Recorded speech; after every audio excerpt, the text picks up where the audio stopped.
Hello and welcome to Improving Scottish Football. My name is Kieran and today I've got Gavin from Scotland's Coefficient. So this is a really good episode, and if you're a geek like me and you're interested in the coefficient, you're in for a treat.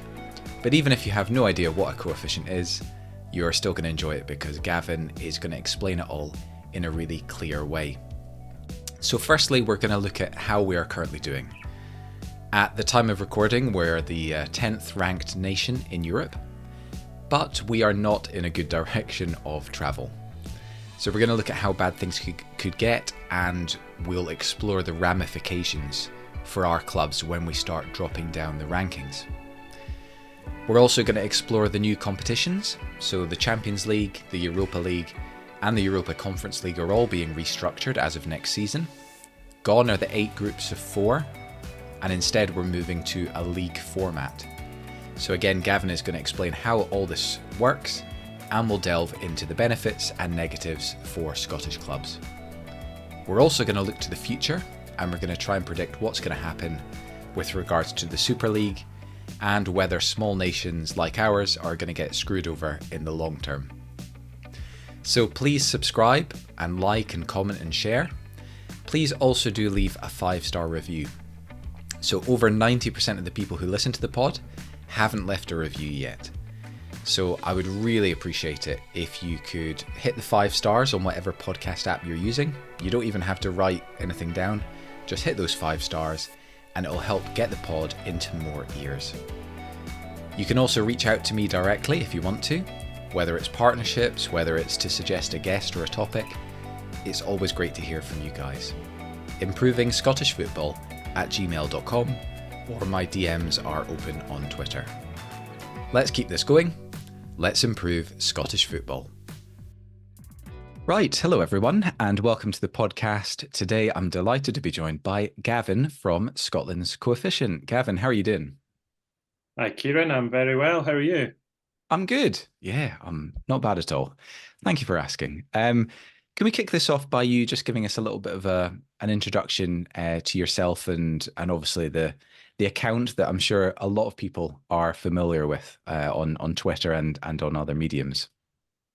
Yeah, so my name's Gavin. I run the Scotland's Coefficient Twitter page, primarily focused on a neutral and non-biased support of all Scottish teams in Europe, although a lot of the followers like to say that I hate their team and their team only, but actually I support all the Scottish teams in European football. So I want to see them do well, but at the same time, I want to explain the impacts of the performance and the coefficient to all fans in Scotland.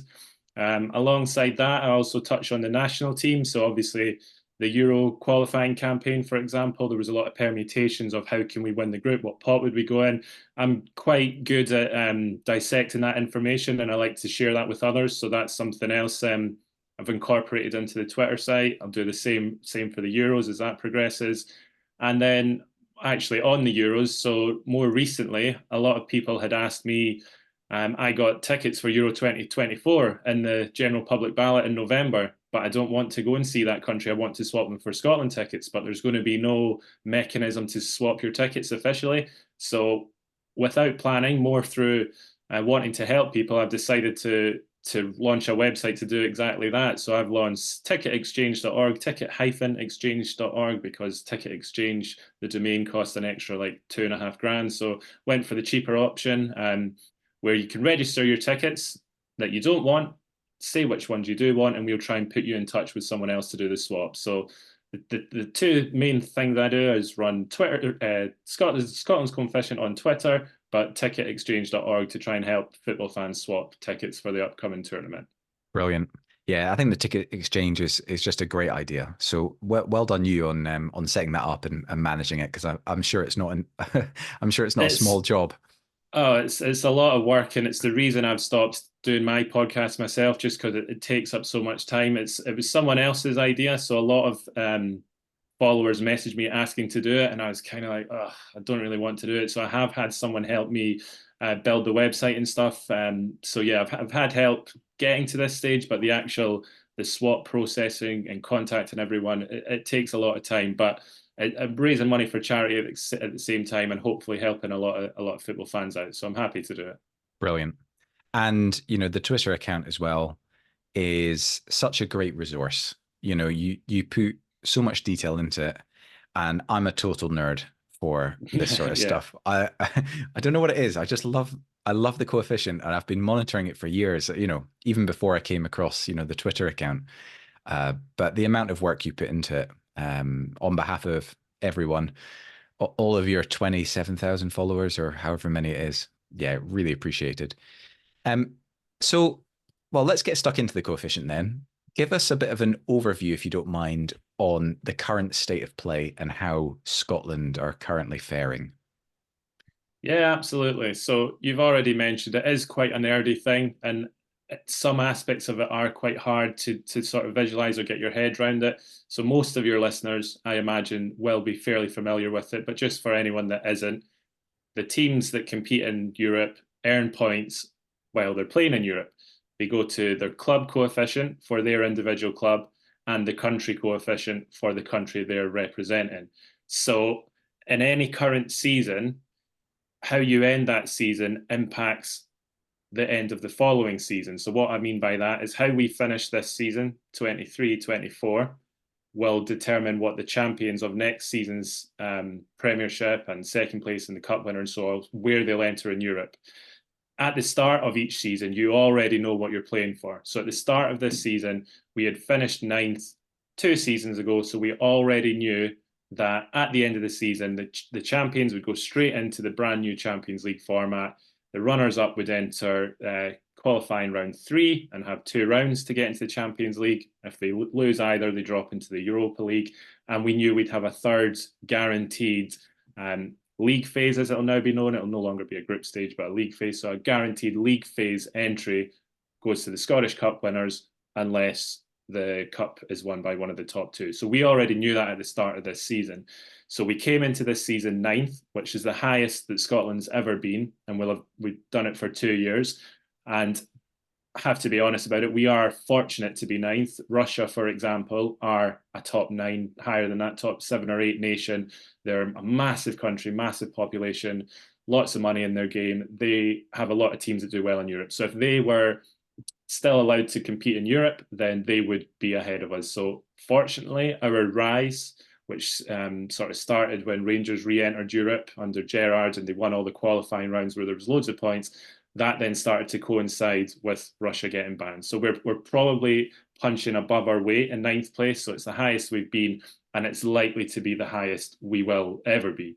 So from that sort of peak for Scottish football of 9th, the only way is down, of course. So we are slipping down, and the reason for that is other countries around us performing better than they had been, but also we're missing out on these qualifying rounds that I mentioned. So where our champions go straight into the Champions League, they're missing out on potentially 2, 3, 4 rounds worth of qualifiers, and winning those qualifying matches gives points to the country coefficient, so Scotland's coefficient, but not to the club coefficient. So Celtic, for example, had they been in the qualifiers and they won all these games, their club coefficient doesn't change until the group stage. So that's to give all clubs an equal chance so that the rankings are more accurate, so that someone that plays 4 qualifying rounds doesn't start above someone that enters automatically. But it does count for your country coefficient. So our champions had no qualifiers. Our second place has less qualifiers than ever before. They only had 2 rounds, and Rangers would have, what did they do? They beat Servette, drew with PSV, drew with Servette. So a couple of decent results. Hearts, Hibs, and Aberdeen all had, Aberdeen actually didn't win anything in the qualifiers, but they all had a couple of rounds. So we didn't earn as much in qualifying as we used to do over the last few years, and as much as some of our competitors did. So as I mentioned, we start in 9th this season. We're already 10th, and that's because Turkey have overtaken us. And why did Turkey overtake us? Because they won, I can't remember offhand, but something like 23 out of 27 qualifying matches. So that's a whole host of points, which rocketed them up the table. And they started well below us. So if you're not in the top 15 nations, you only enter 4 teams into Europe. So once you're in the top 15, you enter 5. And the coefficient points are calculated by dividing the number of points earned by the amount of teams you've entered in Europe. So for every win that a Scottish team has that's worth 2 coefficient points, we have to divide that by 5. However, for Turkey, they were outside the top 15, so every point they earned is only divided by 4. So us and Turkey could win the exact same amount of matches, but the Turkish teams would be generating more points for their coefficient. So when you're low, it's easier to rise, which is what happened to Scotland. As soon as Rangers started winning the qualifying rounds, making the group stages, Celtic were winning matches in the Europa League, in the group stages, all of a sudden Aberdeen were doing the same. All of a sudden the coefficient rises loads because you're only dividing by 4 and you've more qualifying rounds. But now we're there, it's hard to maintain it. So as I mentioned, we've fallen to 10th because of Turkey.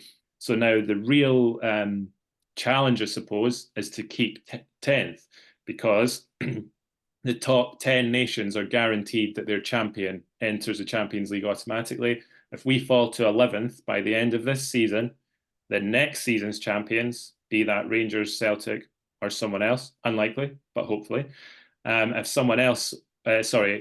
we fell to 11th, the champion then has qualifiers to enter the Champions League, and that can affect a whole host of things. So that can affect the spending in the transfer market. So Celtic, especially if you look at Peter Lawwell, he's mentioned in the accounts, we need to keep a cash reserve. I don't think they need £72 million, but we need to keep a cash reserve in case we don't make the Champions League. So he's obviously looked at the coefficient and went, you know what, it's very likely we'll drop out the top 10. The champions ain't going to get in automatically. Historically, it's been hard to win those qualifiers, and all of a sudden the money that's on offer isn't where it is. So yeah, to summarise, we're 10th. We want to keep 10th, but we're up against the Czech Republic, who are in 11th, coming right up behind us. So that's obviously for next season's. Well, the prize is awarded at the end of the season. Yeah, I'm trying to find a good way of wording that. But looking beyond that, we're still on a downwards trajectory, right? I think I saw you tweeted we're potentially looking at something like 14th, maybe even lower. Is that realistic? Yeah, it is realistic, because the coefficient is a 5-year rolling accumulation of all the points earned. So at the end of this season, we lose 5 seasons ago, that points total falls off. That was 2019, 2020. Aberdeen, I believe, won loads of points in qualifying. Celtic went through I think Celtic and Rangers, I need to check this, I think they both went through 4 rounds of qualifying, won most of the matches. They both did well in the Europa League. Celtic beat Lazio home and away. Rangers beat Porto at home, drew away, beat Feyenoord at home, drew away. They both did great. They both got out of the groups, and that's the last time that happened. So actually, that season is our highest ever points total since 2007-2008, when Celtic got out of the Champions League group. Rangers reached the UEFA Cup final. Aberdeen got out of their group. So a real anomaly to our performance. So we're losing this season, where all the Scottish teams did really well, our highest amount of points total. So we're up at 9th, 10th, wherever we'll be, because that points are in it. As soon as that's taken off, we're losing a really big season. A lot of the competitors, like the nations around us, are losing much smaller amounts. So when next season starts, we'll drop down, as it stands, 14th, but earlier in the season it was 15th, 16th. So it's bad as in we will drop, but it's good as in there's still time to fix it. So Rangers are still in Europe, so there's whatever they can achieve this season, and we'll start next season maybe 14th, maybe higher, maybe slightly lower, but it's not decided until the end of that season. So it's a brand new tournament where I think there's increased chances for the Scottish teams to do well. So even if we start 14th, that's not where we'll finish. We have a whole season to try and get back up into the top 12, 11 or 10. Okay. And what are the sort of ramifications for the champions, for the 2nd, 3rd, 4th place teams, or the Scottish Cup winners, when you're looking at something like 14th, 15th, 16th? How many extra qualifiers does that involve, and how much harder is it for our teams to actually get into the group stages of the big competitions? Yeah, it is pretty big ramifications, and it makes it a lot harder. So we've probably timed this well, where we're going to start. We came into this season 9th, so we knew we had the automatic places at the end of this season. as a brand new tournament launches next year, which is great. So it means we'll have 3 teams definitely in the brand new tournament. If you fall down, you're no longer guaranteed those teams. So a lot of people that follow the page that aren't Rangers or Celtic fans, they'll might occasionally comment, well, why would I care about the coefficient if it means we fall out the top 10 and Celtic or Rangers, whoever wins the league, don't get that money? That's good for my team. I don't want them to pull ahead. And I totally understand that point. It does. It makes the gap between the champion and the rest of the league much bigger. However, if you drop further than that, so if you drop out the top 12, your cup winners are no longer guaranteed entry either. And we have not had anyone get through the qualifiers to get into the group stage except for Rangers or Celtic. So if we were to end a season, any particular season, outside of the top 12, then that massive carrot of win the cup or finish third, and you get guaranteed European football, a guaranteed £5 million payday, that's gone. So that would be really bad news for our sort of Hibs, Aberdeen, Hearts, Motherwell, St Mirren, Kilmarnock, whoever else wants to come and join them, because that's massive. So Hearts that got it last season, the first time we were in the top 12 in ages. Aberdeen got it this season. They've both reported record revenues. So last season, Hearts, I don't know, 20 million or whatever turnover. Aberdeen will be similar this year. And that's only because of that European football. So if we fall out of the top 12, they then go back to playing qualifiers, which are more difficult. More chance of making it because of the third tournament. So if you start in Europa League qualifying, previously you lose, you're out. Now, if you lose in qualifying, you drop down to Conference League qualifying. So you've then got more of a chance, but it would still be really difficult for the Scottish teams. So that's just outside the top 12. If you start to fall any further than that, then it gets bad. So outside the top 15, for example, you're only entering 4 teams in Europe, where at the moment 5 teams get a chance to go in. The champions would have 3 or 4 qualifying rounds to get in the Champions League. The runners-up would start in the Conference League, so we would have no teams in the Europa League. I well need to check that fact. I think it was last time I looked into this a couple of years ago. So yeah, the ramifications are huge. Everyone enters at a lower tournament and further back. So instead of, like right now, second place will enter in the third qualifying round. Next season, as we fall, they'll enter in the second, and then eventually it would be the first, and then it would be you're not even entering in the Champions League. So yeah, the ramifications for where the teams enter are pretty big, and then that means much less chance of anyone getting in, and we would go back to like some of the dark days where actually everyone's out by August, which hopefully we don't get to, but that is the reality of what would happen if we were to drop that low. Yeah. I've lived through that. I've got some. Yeah. I think I'm like still scarred from all our failed attempts. Because like you, I'm supporting all Scottish clubs to do well in Europe, and just seeing us getting knocked out or seeing teams getting knocked out. It's especially the games that we should be winning against. Whether it's a Connah's Quay Nomads, whether it's a That was a bad one. Oh God, yeah, a Sligo Rovers or Birkirkara. These these still haunt me. It's brutal. So okay, so next season then. So we're talking 24-25. Yeah, the competitions are getting reformatted and they're moving more into league structures. Is that correct? Yeah. Now, I'm going to get you to kind of explain this a little bit to us. But just so I'm kind of clear, the champions, whoever finishes top this season in Scotland, will go automatically into the new Champions League. Correct. Great. The second place will get the chance to qualify for the new Champions League. And if they fail, they will automatically go into the Europa League. Correct. Great. The Scottish Cup winners, or whoever finishes third, if Celtic or Rangers wins the Scottish Cup, will get the chance to qualify for the Europa League. And if they fail, they will drop automatically into the Conference League. Exactly, yeah. Great. And then whoever finishes fourth and fifth have the chance to qualify for is it just the Conference League? It's changed as the formats have changed. So there's more teams in Europe. So previously, exactly as you said, is correct. The last 2 teams we enter would enter the Conference League. But now actually our fourth entrant, so third place if the Scottish Cup winner is someone else. If the Scottish Cup winner is the top three, then I'm actually talking about fourth place in the league. They'll actually enter the Europa League now, Oh, so they'll great. enter in the second qualifying round, which is good. And there's less pressure on these ties now because if they lose, they now drop into Conference League qualifying. So instead of entering in Conference qualifying round 3, they'll enter in Europa League qualifying round 2. If they lose it, they get the chance at Conference League qualifying round 3 anyway. So it's a chance at the higher competition.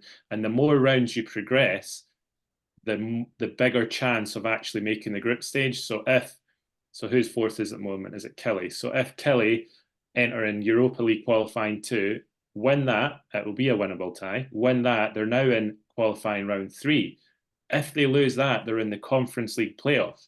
So all of a sudden, by winning one tie, they are now one more tie away from getting into the group stages. So yeah, everything you said there was spot on. The only difference is we now have an extra Europa League entrant, which I think increases the chance of us having a fourth team into the league phase, which would be really good. Good. Okay. So that's nice and positive anyway for next season.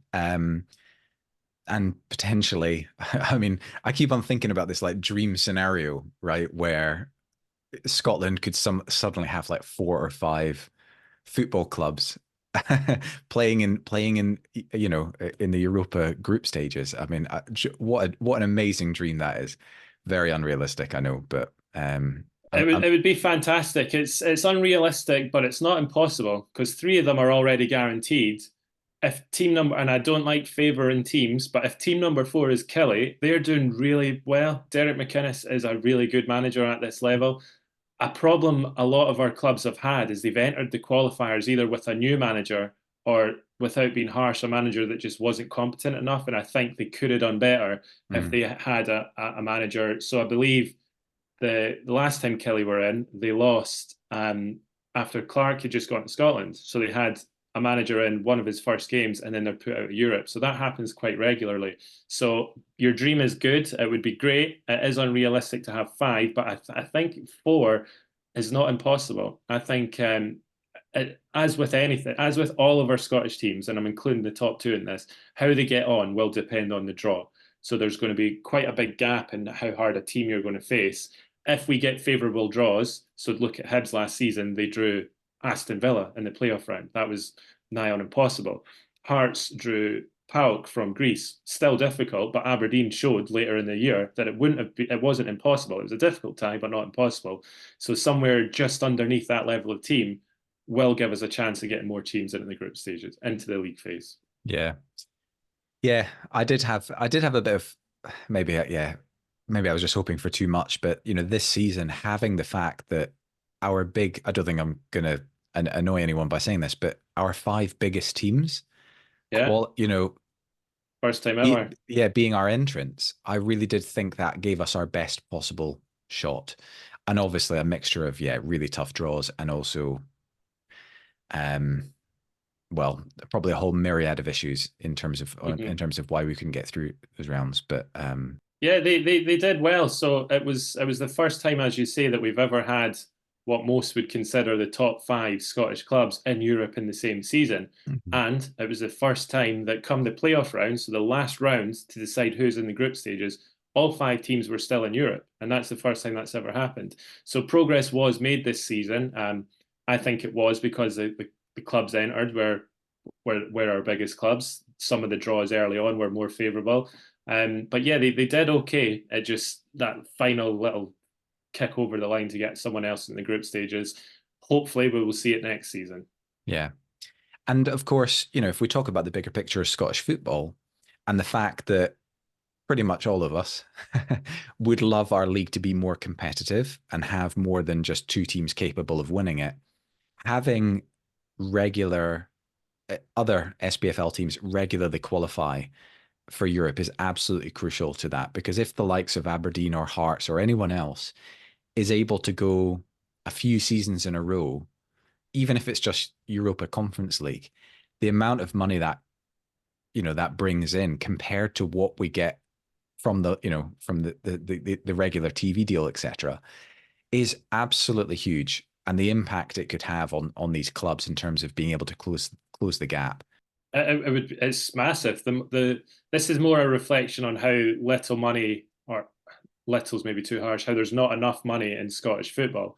But the UEFA money absolutely trumps what we get through the league. So Celtic earn more from going in the Champions League, earning 0 points or 2 points as they did last season. They get more than the whole of the country gets through the TV deal. So that just is the gap is always going to grow. Dundee United got relegated, and they would have earned more money than probably everyone up to about third place. And they went into Europe and got put out by AZ Alkmaar. The fees are going up next year, so all the revenue goes up in UEFA. So where they would have got, I don't know, £500,000 for getting knocked out of Europa League qualifying, that £500,000 will now be 750 grand, or maybe even $1 million, depending how far the teams get next year. So even getting into the qualifying rounds financially puts you above everyone else in the league except the top three. So I mentioned already, Hearts did get put out their financial statements, the record revenue, and it was because of this extra £5 million generated through UEFA's money. Mm.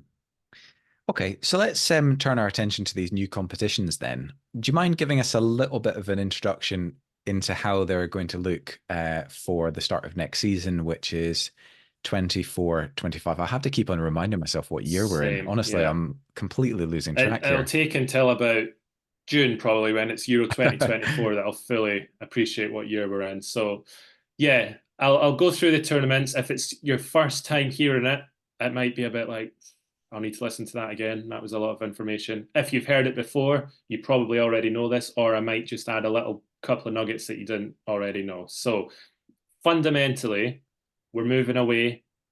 All three tournaments are going to pretty much the same format, by the way. So we're moving away from 8 groups of 4, as is the current scenario.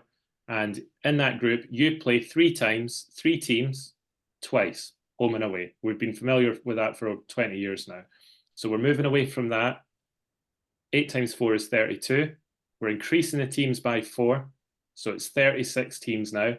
And it's no longer individual groups. It's just one league table. So you will have no longer Group A, B, C, D, E. You'll have Champions League table, Europa League table, and Conference League table. So if there's 36 teams in a league, you might be thinking, well, how the hell do you play 35 teams? You don't. You play 8 teams. So last year, you only played 3 teams twice. Next year, you'll play 8 teams, and you'll only play every team once. So you no longer have the home and away. So the teams, I'll just caveat this. This is for the Champions League and the Europa League. In the Conference League, everything's the same up until the 8-team bit. In the Conference League, you only play 6 teams, so two games. And I think that was to do with fixture congestion. I'm not too sure. But anyway, let's just go back to the Champions League. So you'll have 4 pots, and previously, pots meant everything. So Celtic were in pot 4, which is pot 4 teams finish 4th, and that's just the way it goes. So getting up to pot 3 or even pot 2 is like, wow, we've got such a big chance of playing against lower ranked teams, more chance of winning games.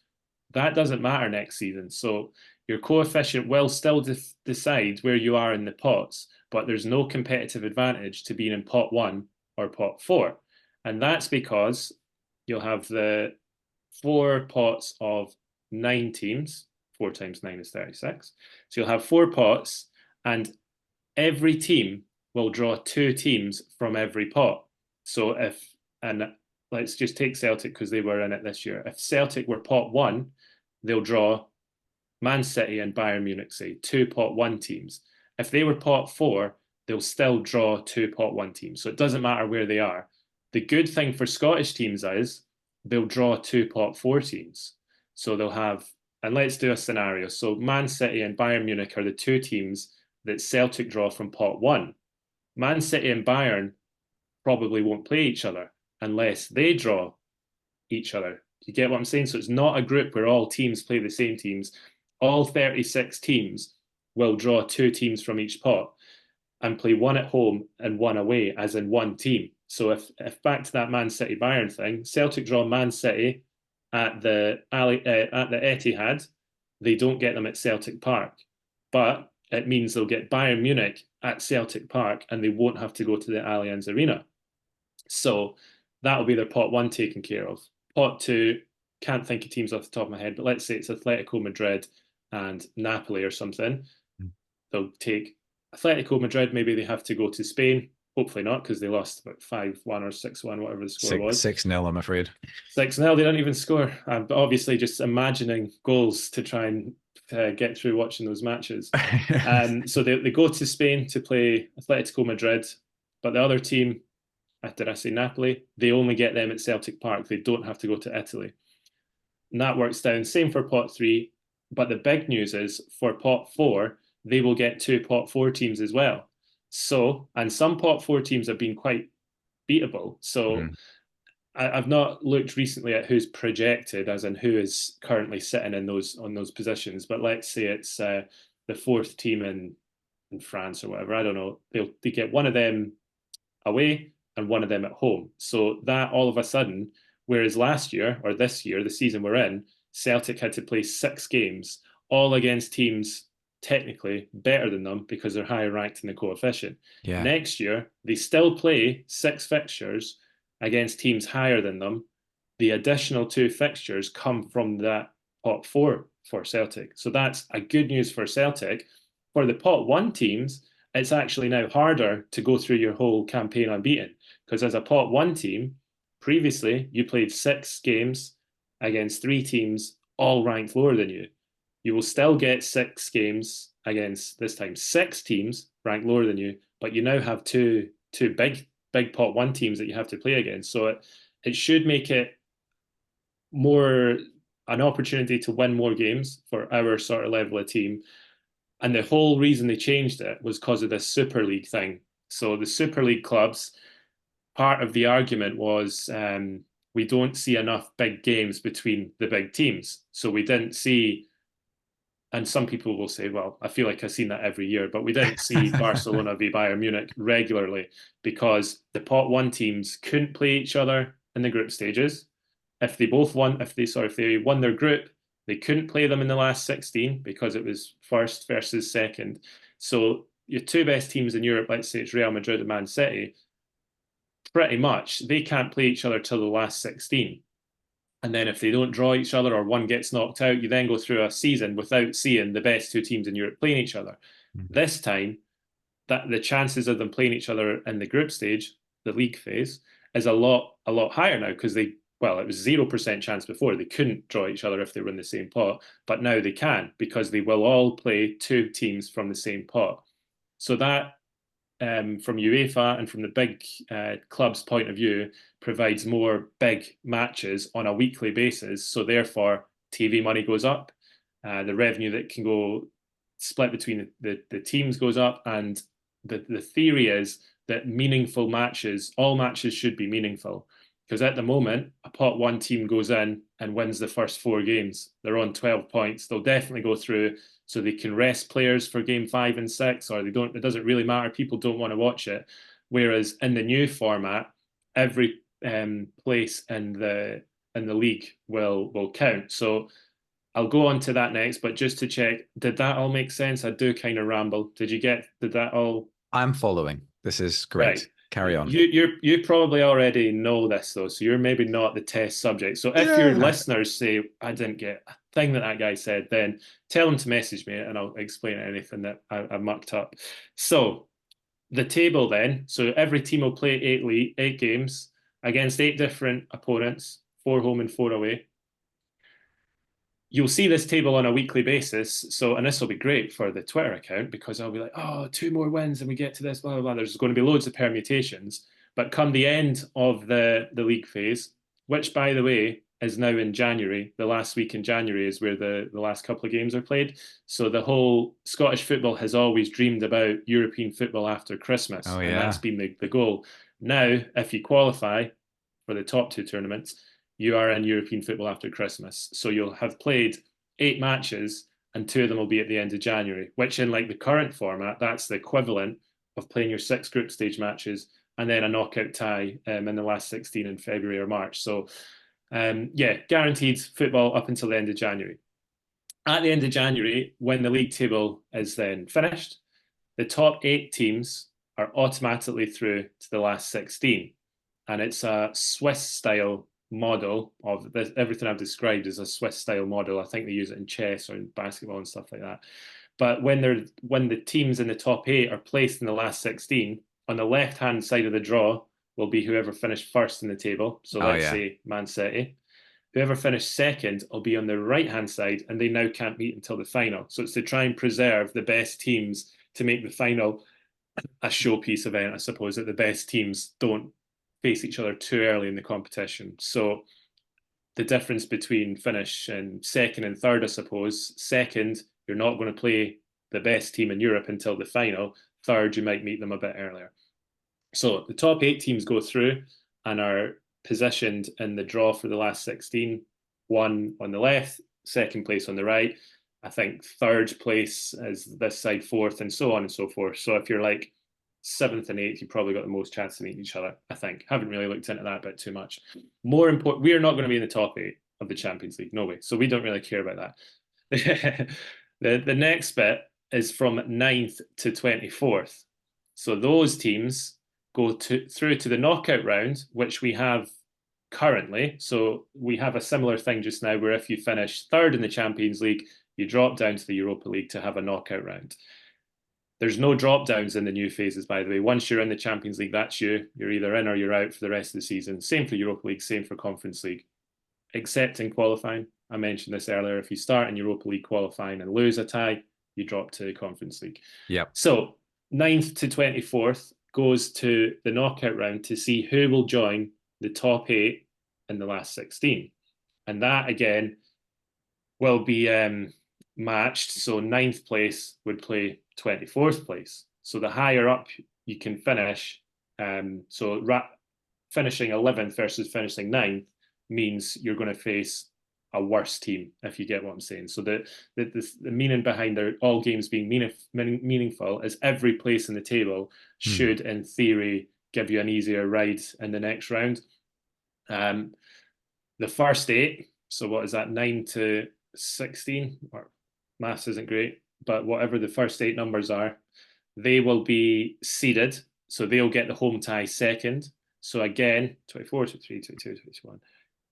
18, right. So if you're finishing right on the cusp, 17th or 16th, whatever it is, there is the advantage of just getting that further place because it means you'll then be seeded in the second round, your home tie second, which is always seen as an advantage. Go away and try and get a draw and come home and beat them at home. That is the mantra for Rangers' Europa League run. Smash them at Ibrox in the second leg rather. So there's then the incentive to finish slightly further. Anyone below 24, so 25th to 36 is out of Europe, doesn't drop down to the next competition. However, that's quite a small number. So only 25% of the teams are getting eliminated straight away. If you look at the Conference League, for example, at the moment, the top 2 teams go through and then the next 50% are out. To lower that number to only 25% go out gives teams like Aberdeen and Hearts, who both got 6 points, they've got a real chance of actually finishing in the top 24. And then they've now got a knockout round in February. And all of a sudden, Scottish football, wow, that's great. We've got multiple teams in knockout football. So there's hope there for the bottom tournament, especially, where for one of our teams to finish in the top 2 in the Conference League was a big ask. Now we just need them to finish in the top 24 out of 36, so a higher percentage of teams. And because the tournament is expanded from 32 to 36 teams, with no disrespect to any teams in Europe, you will have a lot of worse teams, poorer teams entering Europe. So, and there'll be, we'll just finish on the Conference League then. So where I've said it's 8 fixtures in the Champions League and the Europa League, it's only 6 in the Conference League. So instead of 4 pots of 9, they'll have 6 pots of 6. So you'll have 1 fixture from every pot. And right now, as it's projected, Hearts would enter in like pot 4 or pot 5. So there's going to be like quite a lot of teams below them in terms of quality. So if Hearts or Aberdeen or Hibs, whoever it is that wins the Scottish Cup, they have a real good chance, draw depending, of being competitive in the Conference League, winning like more games than Aberdeen have done, and then getting into the top 24, which is in the knockout rounds for the last 16. So in a nutshell, that's, well, not really a nutshell at all, was it? In a 5, 6, 7 minute ramble, that's what the new tournaments will look like. Brilliant. Well, I don't think, to be fair, you could have explained it in a much shorter way. It's So complicated, yeah. it is complicated. So I just want to clarify just one thing for myself. So Yeah. the teams that are 9th to 24th, that is just one knockout round, and that will provide another 8 places Exactly. to join the top 8. And then In the it's last 16. and then it's the last 16 going all the way through. Okay. Yeah. That's great. Well, I don't really want to judge it too soon, but it sounds interesting. I think my only real concern from a Scottish football perspective is the whole dropping down thing, Yeah. because really, if you're talking about what's an ideal scenario for Celtic and Rangers at the moment, it's qualify for the Champions League, finish third, and then actually have a chance of trying to win, as unlikely as it might be, but obviously Rangers have showed that it is kind of possible, but try and go for some sort of silverware. The reality is, if you qualify for the Champions League now, you've got no chance of winning any European silverware. So what are your thoughts on that? Yeah, it's a really good point. And when I read about this 3 years ago, 4 years ago, whenever they first announced it, that was my first thought.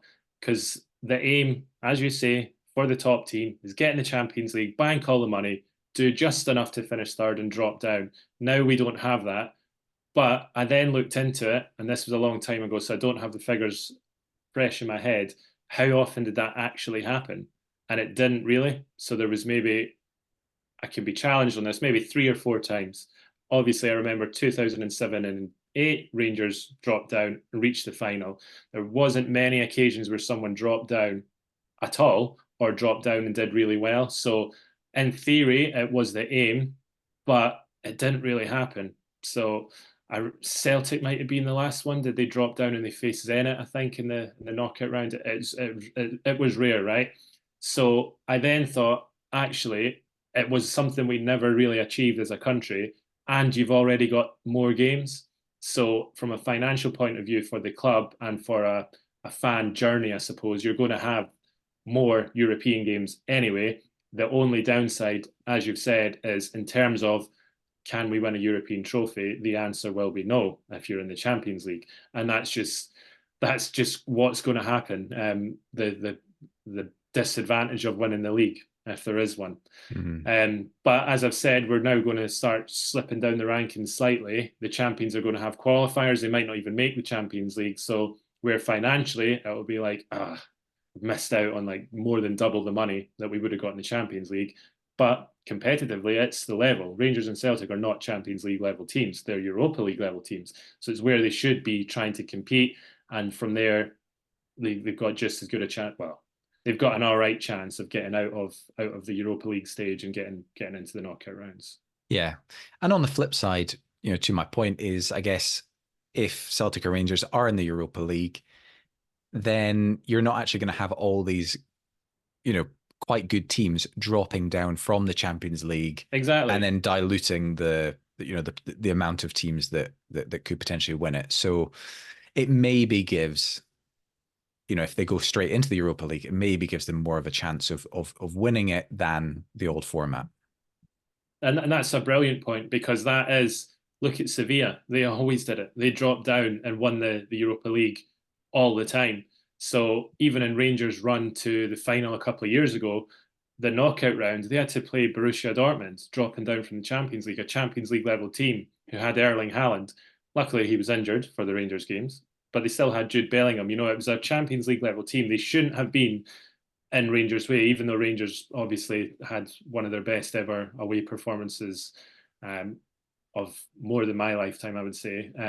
It was good, but when that draw was made, it was like, what the hell are these guys even doing in this tournament? So yeah, it's a lower level of team that enter the Europa League, and now that we're the big guys can't drop down. It does. It increases the starting 36. It increases their chance of winning it because they're avoiding these drop down teams. Mm. Okay, lots of food for thought, but I'm excited. I think a little bit of a shake up isn't necessarily a bad thing. And to be honest, I wouldn't be surprised if this is an evolving thing, especially with the whole background of the Super League, as you've said. Yeah. I wouldn't be surprised if this will change again in a couple of years. Slight concern, obviously, there is that the smaller nations might well get shafted a bit, Yeah. because obviously, as you said, the main intention is to have these pot one teams playing each other and giving as much TV time to these bigger nations as possible. Well, yeah, the whole tournament was created, as you say, with the backdrop of the Super League. It's to keep the big teams happy. So initially, UEFA wanted, so we're increasing it by 4 teams. Initially, UEFA wanted to give 2 spots just to just to teams with a high coefficient. So Man United, Chelsea, Arsenal, Spurs, the teams that were part of the Super League, they were worried about not getting into the Champions League. So UEFA said, even if you finish 10th in your league, if you've got a good coefficient, we'll get you in. And there was backlash to that, thankfully. So they've got rid of it, but only to an extent. So instead of it just being the best club, they've said, we'll still help you out because it'll be the best country coefficient. We'll get to an extra spot, the top 2 nations. So this year, it'll likely be Italy and England will get a 5th team directly into the Champions League, which is just mental. So where we are down in 10th place thinking, oh no, if we drop to 11th, we don't get our 1 champion in, they're getting their 5th place, and nothing against Aston Villa or Newcastle or whoever. They're then getting in to the Champions League at the expense of teams further down. So there's no doubt about it. It was made, and it keeps more of the money with the big teams. So there's a UEFA pot, and from that they distribute the money. 75% of the money stays in the Champions League. So all the big clubs keep most of the money. Europa League gets 17%, Conference League gets 8% of the money. So the differences between the tournaments are huge, and that is to keep all of UEFA's, or as much of UEFA's money as possible with the big teams and get as many of them into the tournament as possible. However, from a positive point of view, I've mentioned all the reasons I think it could benefit Scottish teams. At the end of the day, it's still UEFA running it, and they're still running it with the big teams in mind. Yeah. Okay. One to monitor for us, I think. Unfortunately, you run a very good Twitter account, which will explain it to us all Thank you. over the next few years. So, great. I've thoroughly enjoyed this, Gavin. Thank you so much. But before I let you go, I'm going to ask you the question which I ask every guest, which is, if you had a magic wand and you could change one thing about Scottish football, what would it be? Change one thing. I would have a list of like 20 things I would want to change. So there's lots of things. I think the fan needs to be at the forefront of everything. So UEFA did a report this week about where the revenue from all your countries comes from. And Scotland's percentage of our revenue that comes from the TV is 8%. No one in the top 20 leagues has a lower percent of their money comes from TV. More than 40% comes from the fans. So the fans of Scottish football keep the game alive, keep it going. They should be the number one. Every decision we make should be, how does this benefit the fan, or how does this hinder the fan? How can we change it to help the fan? And I don't think that's the viewpoint at the minute. So an example of that, and the one thing I would change, is the consumption of alcohol in football stadiums. So this is prohibited and has been since the 1980 Cup final, 44 years ago. So the folk that were involved in that, a lot of them won't even be alive anymore, and we're still feeling the repercussions of this law. So if I could change anything, it would to have stakeholders, police, government, clubs, SFA, SPFL, whoever it is, to discuss, can we change this and how can we go about it? And the thing a lot of people might not think about is actually the 1980 Scottish Cup final. Before that, we didn't sell alcohol in stadiums. You were just allowed to bring a carry-out in. So you were allowed to bring a bag of bottles of vodka, don't know, was Buckfast a thing back then, whatever you wanted to drink, you could just carry it in and that was fine. So the rule should have been, actually, you can't just bring a massive carry-out into the stadium. We'll just change that rule. Instead, they've done a blanket ban, absolutely no drinking at all in any sports stadiums. Fast forward 27 years, 2007, so slightly before the social media boom, or as it was just starting maybe, they then changed the law and said, actually, rugby fans can drink in the stadiums. And this is nothing against rugby fan. My dad's a rugby fan. I've got a couple of friends that are rugby fans. Don't speak to them because they're rugby fans. I'm joking, but you get the point. So rugby fans are allowed to drink in a football stadium. Sorry, to drink in a sports stadium. Football fans are not, unless you have money. If you buy a hospitality ticket, you're allowed to drink in a stadium. To me, it just makes no sense why we're saying rugby and cricket fans can drink in stadiums, but football fans can't because of an event that occurred 40 odd years ago. So England had a problem with football hooliganism and stuff as well. They've still got a ban in place where you can't drink from like a position that sees the pitch. So you can't drink from your seat, but you can drink in the concourses before the game, at halftime and after the game.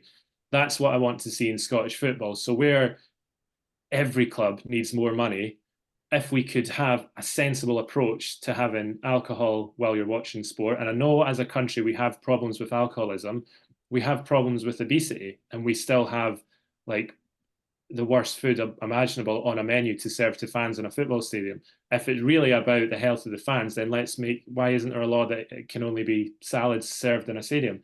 Because people are adults. They're allowed to make a decision on what they're going to eat or drink that day and how it will affect their health. So I would like to see a conversation involved about a trial and about how we manage to bring this back into the game. I truly believe you'd have more people come into the games because you're out with your mates on a Saturday. Do you want to go and see the local team? Even if it's not a team you support, we can go and get a couple of pints in there. It's more of an activity, something to do. Also, the way we structure it at the moment, you can't drink at all in the stadium. Scottish people and football fans like to drink alcohol. They're now drinking in excess as much as they can before the game, causing a massive rush to get into the game at 10 to 3 or whenever the kickoff is. The turnstiles are crammed, more risk of like injury getting into the game, and everyone's tanked up on what they've been able to get in the pub. If it was a more sensible approach of, actually, why don't we go into our stadium, support our club, give them money, have a couple of pints of tenants there, watch the game, and then I'm not going to destroy the place. So I just think it's an archaic, draconian rule because it's far too harsh a rule for the way it should work, I think. And if it was a trial, then we could see how does it work. Do we get more fans into the games? Do they misbehave because they've got time for one pint before the game and one pint at halftime? And I don't think they would, because people still take drink into the games. The stewards aren't allowed to search you to an extent that they would find anything down your trousers or whatever. People are still taking alcohol, and stronger alcohol than you would serve as in a pint of beer. They're taking bottles of like heavy spirits and stuff into games. If you change the rules, then there's a chance of actually decreasing the problems with alcohol, potentially. And I don't know that for a fact. I just think that it is something that should be looked at.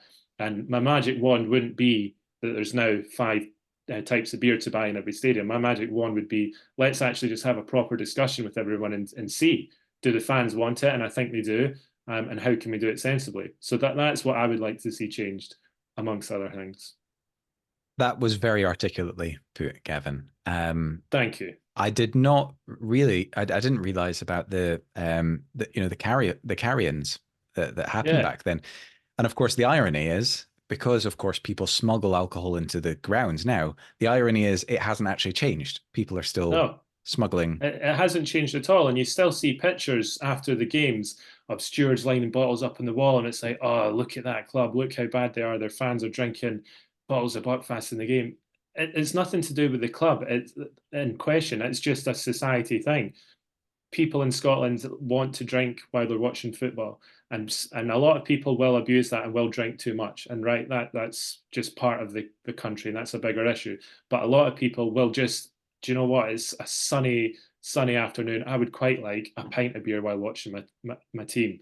So yeah, I think it should change. I can't believe it's gone so long without any real action on it, if I'm honest. Yeah. And this is it. It's just all we're asking for is a conversation about it. But inevitably, it always gets shut down immediately, and football fans are treated as second-class citizens.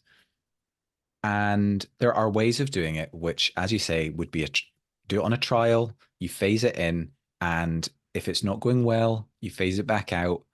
Exactly. But just to have this kind of blanket, we're not going to even discuss it, is beyond disrespectful. It's 2024. This happened in 1980. Exactly. It's time for a new conversation on it. Brilliant. I've thoroughly enjoyed this, Gavin. Where can people find you? Yeah, so if you're not already a follower, you can find me on Twitter, Scotland's Coefficient. Post on there regularly about your team in Europe, and again about other clubs in Europe. A lot of the content will be, obviously, Rangers are the only team in Europe, so a lot of it will be what can happen if Rangers get through, etc. But that's not all I'll focus on. It won't just be the teams that are left in Europe, so it'll be what can happen next year for the teams that are in the European position. So I'll be discussing what teams they might face in qualifying, how much money they'll earn, all that sorts of thing. And then more for a wider audience, I suppose, the Scotland national team. I'll be posting my thoughts, I suppose, on how we could get on the Euros, but also how the format works, how many points do we need to get through, all the rest of it. But lastly, if you have any tickets for Euro 2024 that you got through the general public ballot, and it's for matches you don't want, then register them on the site. There's a £5 fee to register them, purely to stop scammers from just registering non-existent tickets. If you're a Scotland fan, then I'm going to give 100% of your donation to this Tartan Army Sunshine Appeal, a charity that helps kids across Europe every game that Scotland go to. I'm not a part of that charity. I just think it's a good cause that I want to help. The goal is that the website spreads enough around Europe that there's people sitting in Turkey and Albania and Hungary and everywhere else that has tickets for Scotland games that they don't want, but they want your tickets. So ideally they'll register, and it has happened. We've only been live for 3 or 4 weeks, so there has been some registrations, but we need a lot more to sort of satisfy the demand of Scotland fans. So help me by sharing that website online, on any other social medias that any of your listeners are on, and hopefully we can get as many swaps for Scotland fans as possible. Fantastic. Great. Well, on that note, thank you, Gavin, once again. And a big thank you to everyone who was listening. Cheers, Kieran. This podcast was produced by Edinburgh Documentary Films, which is a film and media company co-founded by me, Kieran Hennigan. So we make documentaries for TV and cinema, but we also work with companies and brands to help them tell their stories in impactful and meaningful ways. You can find out more at edinburghdocs.co.uk, and please contact me directly if you'd like to talk about any potential projects.